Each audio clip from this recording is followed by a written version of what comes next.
Customer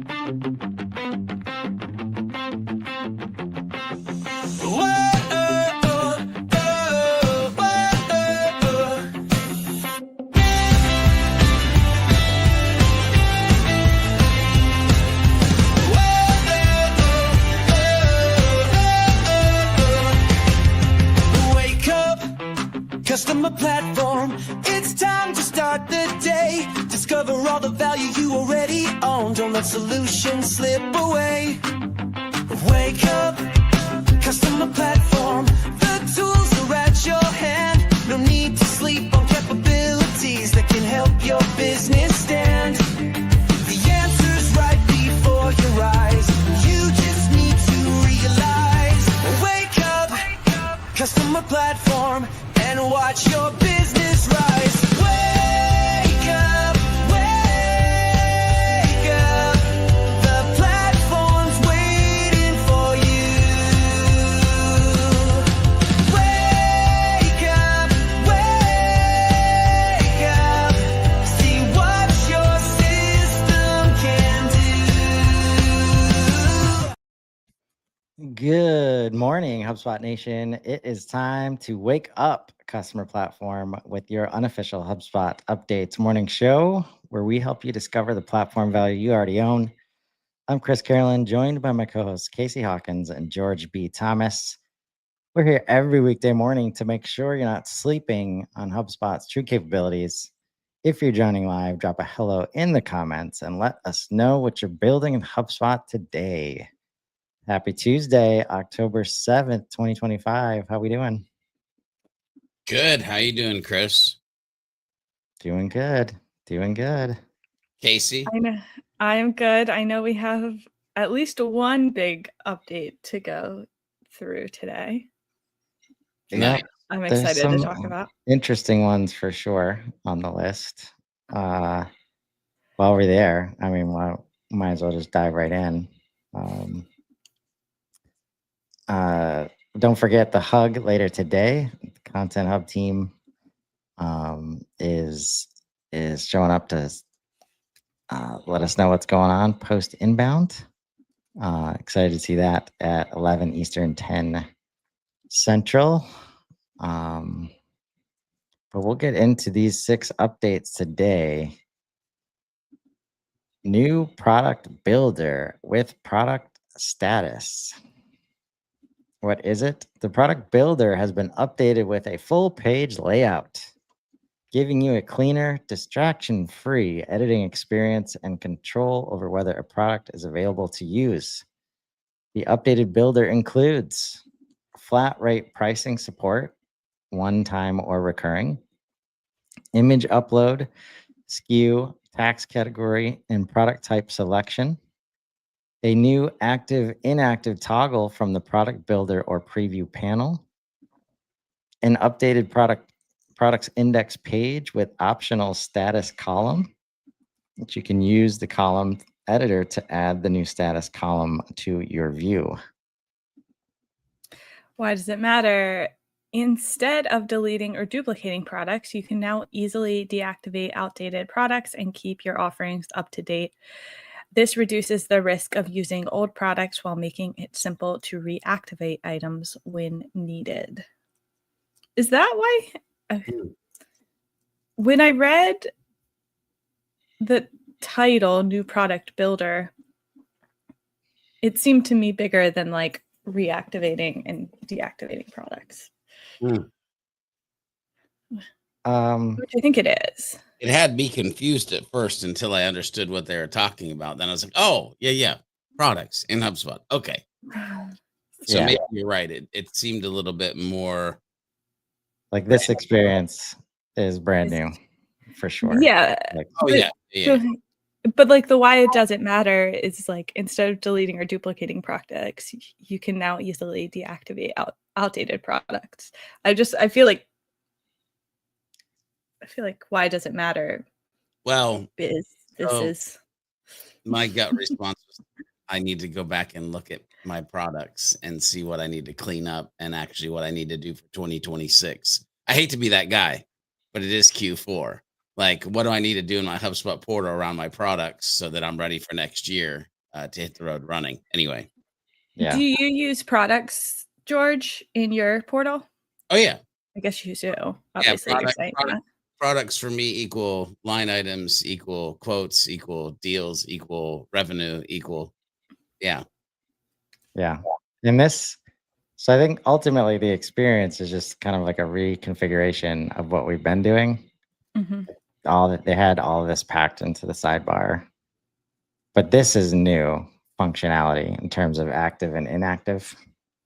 Yeah. That is a big deal for lots of folks. And this signals a little bit. So one of the challenges that we have in systems like QuickBooks is, since there is no, like, line items are still connected to products. So if you discontinue a product, but you have any invoices that had that product on it, you cannot delete it, like, from the system. So you need this active inactive, and HubSpot's never had that. So maybe that's also a signal that there's some growing importance of products as we give them a new builder and status updates. So Yeah. So, and you can say, George, I don't want to answer that question. But Casey, your question makes me want to ask you the question. Do you use products? Not really. But I will say I'm still fairly new to Commerce Hub. How do you get paid? Oh, Well, you don't necessarily use Commerce Hub for like your business. Like, you get paid through QuickBooks or whatever else system you use. I only started using Commerce Hub maybe 6 months ago now, and Okay. I only use it for my I use subscriptions sort of for my retainer Gotcha. clients. But honestly, like it's like 75 25% of my clients I use Commerce Hub for, 75% I don't. So interesting, right? Because you asked me the question, I asked you the question, because I live in this default world of like, of course I use everything Commerce Hub, but that's not everybody. Mhm. And I have since I started the business, like 3 Mhm. years now. We've nothing but Commerce Hub is how we get paid. Other than we've got a few people who have actually sent us physical checks along the way, and we've Mhm. got some people who do ACH, like just through their bank to us. But for the most part, 95% of humans that pay us, it's through HubSpot Commerce Hub. Interesting. And I think why I asked you about whether you use products is you're in a service business. Yep. Um, and obviously products still apply to service businesses, but there's not like uh, for me, I'm like I don't have that many products. Like Right. it's Yep. No, I got it. I get it. I get it. it's an Chris is interesting conversation for sure. I Yeah. mean, there's lots of reasons why people choose to just bypass products altogether and just do custom line items and then clone the deal. And Yeah. like, there's more. and that's most of what I do, yeah. Yeah. Especially when that's where it's been super interesting to watch the CPQ come out. And they're starting to figure out ways to bridge the gap that there was between quotes, which is supposed to lead to the commerce stuff. But there was no connection between quotes, products, and line items, Whoopsie. and like invoices and subscriptions. And they're kind of building it from both sides. And now they're finally starting to like connect in the middle through things like the product builder, which is good to see. Good to see. They're making a lot of progress real quick over there. Oh yeah. Number 2, customer agent prompt recommendations. What is it? Customer agent can now display smart prompt suggestions that appear in your chat widget based on what page your visitors are currently viewing. Instead of generic conversation starters, the widget shows relevant, helpful prompts tailored to each specific page, making it immediately clear how the AI agent can assist visitors with their current needs. Why does it matter? Most website visitors can see chat widgets, but don't use them because they're unsure what the AI can actually help with. This feature eliminates that hesitation by showing visitors exactly what questions they can ask right away. The result is higher engagement rates and more visitors getting the help they need instead of bouncing from your site. I think this is funny because we went like chatbot with selected features to AI chat that you can type anything in, and now back to, and I know you can still type anything in, but and really I guess I wonder how much of this is like what us as humans are used to. Like we're used to chatbots where you select the thing, and so you're just kind of like reverting back to that. So, those were some words. I love my friends in SaaS product that think they can solve every problem with a new feature or function. This feature eliminates that hesitation. Is that right? Yeah, to your point, Casey, like humans are still learning how to use these things, and I'm sure there's lots of other reasons to be hesitant other than I'm not sure what to use it for. But one last thing that hopefully is in the hesitation list. Default experience for chat widgets set up with customer agent. So very cool. And I'm sure you'll be able to see which prompts and which suggested prompts people are clicking on and start to, understand how people are engaging, with your content, with your website, with your business. So very cool to see. Number 3, automation overview redesign. What is it? After hearing your feedback, we've redesigned the automation overview page. This refreshed page is simpler, cleaner, and easier to navigate. Why does it matter? The new design helps you quickly see what's most important, including recommended next steps, performance insights, and apps to connect, all without feeling cluttered or overwhelming. Without feeling cluttered or overwhelming. For some reason, that's not the vibe I'm getting. Yeah. When I look at that picture. Okay. That's why. This link's apparently. Okay. Maybe you if want I to do open this, the image in a new tab. Image in a new tab. Yeah. Come on, Chris. Just Yeah. Not the vibe I'm getting. Uncluttered and not overwhelming. But I applaud them for making progress and responding to feedback. I'm sure. To be clear, go ahead. To be clear, I think it looks nice, but I wouldn't say it doesn't look overwhelming. Yeah. Both can be true. At the same time. Yeah. That's why you just start focusing on these nice pink buttons here and get used to hitting those. And then once in a month, once in a quarter, you're coming and trying to understand the dashboard and all that stuff.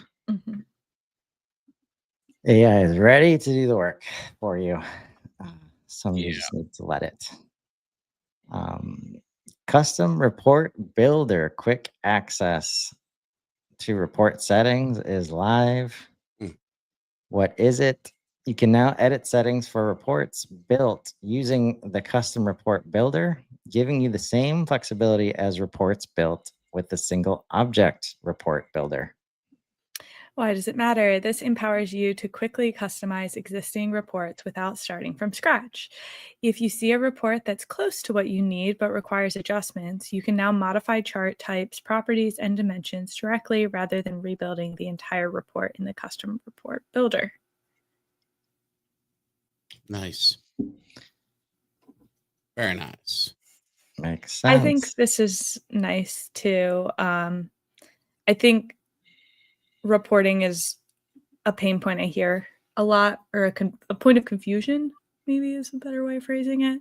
And I think one of the reasons is when you go to change filters or anything, you get pushed into this other like enclosed experience that might feel overwhelming. I agree. You're feeling that I wouldn't want to have towards HubSpot or reporting is overwhelming, but I do hear you. Number 5 today, conversation powered deal risks and buyer goals.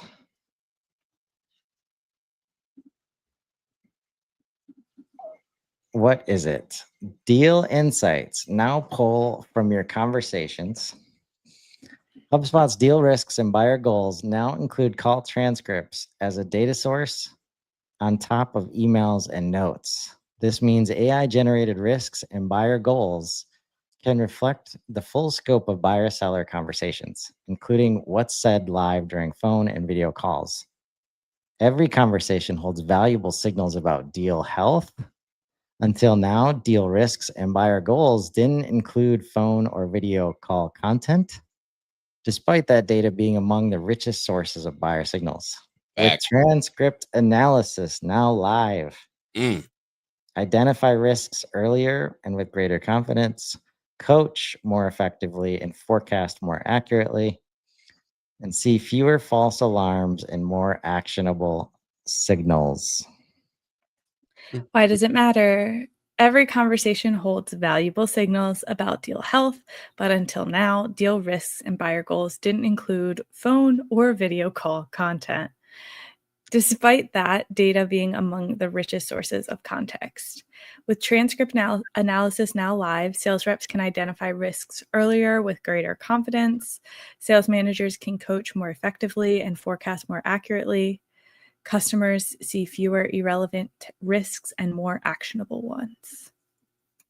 I mean, I love this. I just wish it didn't always have to be wrapped around sales and deals. And I know we say that every time, but there's valuable information in every conversation for every human. Okay, I'll stop. I'll stop. Well, we are seeing this kind of capability throughout the platform. Like any company like overviews, like so many of the things happening in the middle of records now, like on the intelligence tab, are doing this, right? This is just like one of the use cases. Mhm. And I'm going to share my struggles with how we know people use HubSpot after I read this next one. Uh-oh. Because that is a powerful, like what I just read, like super, super powerful. That should be valuable for every team using HubSpot for deal management. They should be like excited about it. Mhm. Yeah. Last one on the list today. Leads are now a standard CRM object. What is it? Leads now function as a standard CRM object with the same index page capabilities as contacts and companies, including standard tables, saved views, and board views. Why does it matter? When we initially launched Leads, it was only available through the sales workspace and wasn't a full standard object. We later added Leads to the Smart CRM navigation to give admins the ability to manage leads without accessing personalized workspaces, but it still lacked the full functionality you'd expect from a standard CRM object. This created an inconsistent experience. Leads behave differently than other objects like contacts or companies and lacked features such as saved views and board views. Mm. I'm very excited about this, specifically because I have a task in Asana right now to build a saved view for a client, and I have not been able to do that because of this. Nice. I saw this yesterday, so I pushed that task to today.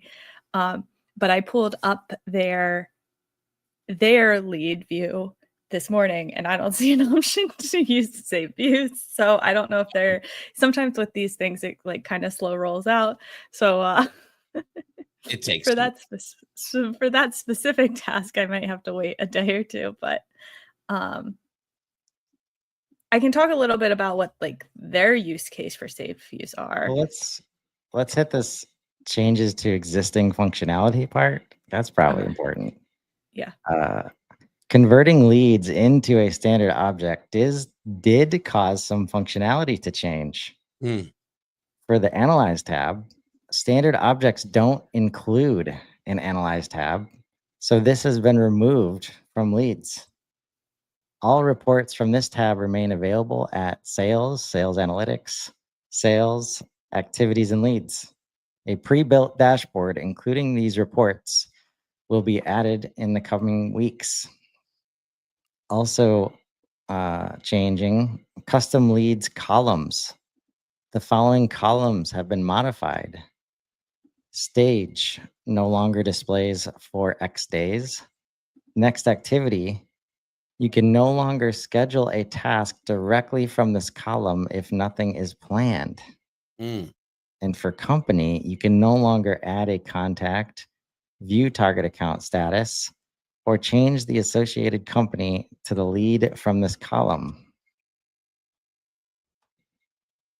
Wow. I feel like those could be impactful if you Yeah. are using them. Just a little bit. So tell us about your use case, Casey. Yeah. Well, I mean, I'm working with a team that's not very tech savvy. And I have had to hold hands while we build save views in the sales workspace for them. And anytime they have to edit one of those, it's a hand-holding experience to make sure they understand how to change them. And the biggest pain point has been I have not been able to create save views for them. So I do have to like every time they have an edit or anything, we have to like do it together. So that's one big thing, is just being able to very quickly being able to just like create a save view and send them a link would be more efficient and provide kind of for this specific client a better experience.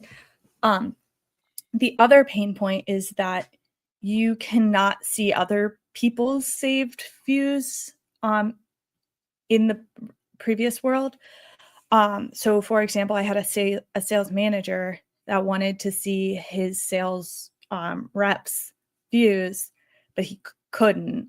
And I actually was talking to HubSpot support last week about this, and there just isn't a way other than creating a report of leads and building basically the view as a report instead. But we all know that's okay, but then you lose a lot of like the view functionality if it's a report and not a view. So I'm very happy.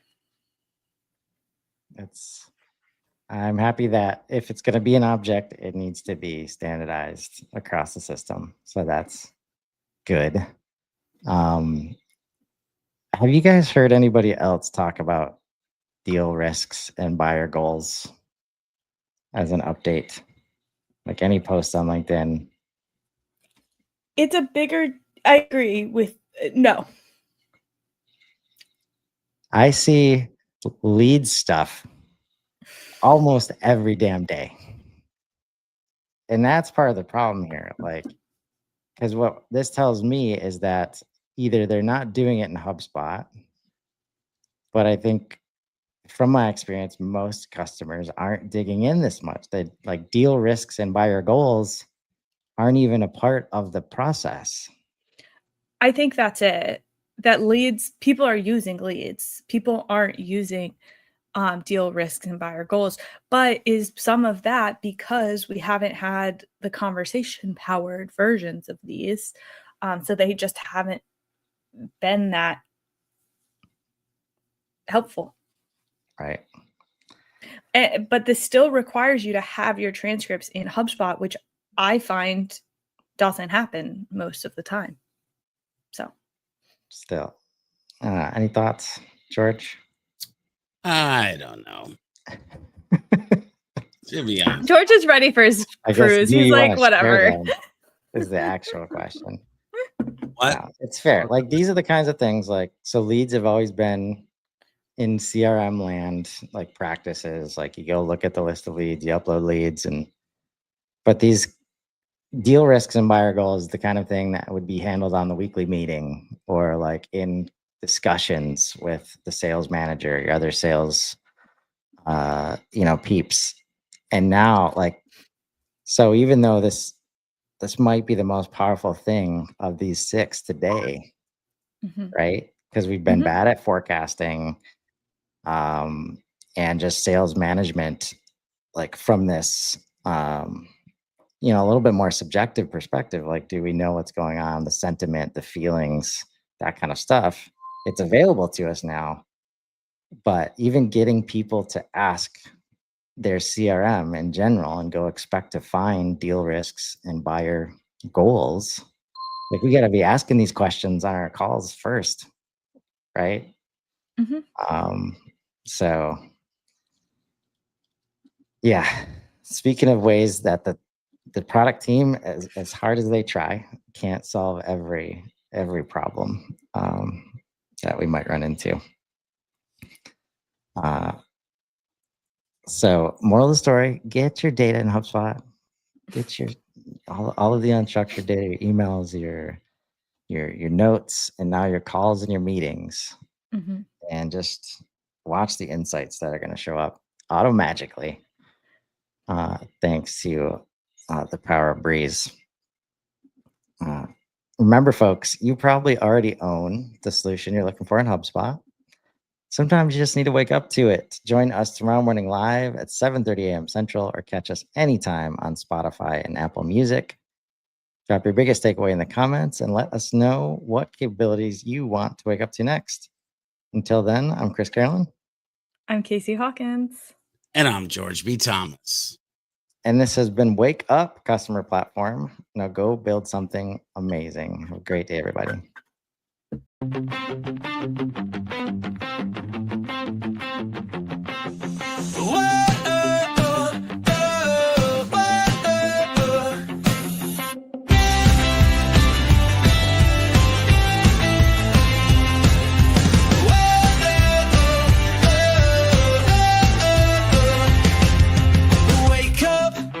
Customer platform, it's time to start the day. Discover all the value you already own. Don't let solutions slip away. Wake up, customer platform. The tools are at your hand. No need to sleep on capabilities that can help your business stand. The answer's right before your eyes. You just need to realize. Wake up, customer platform, and watch your business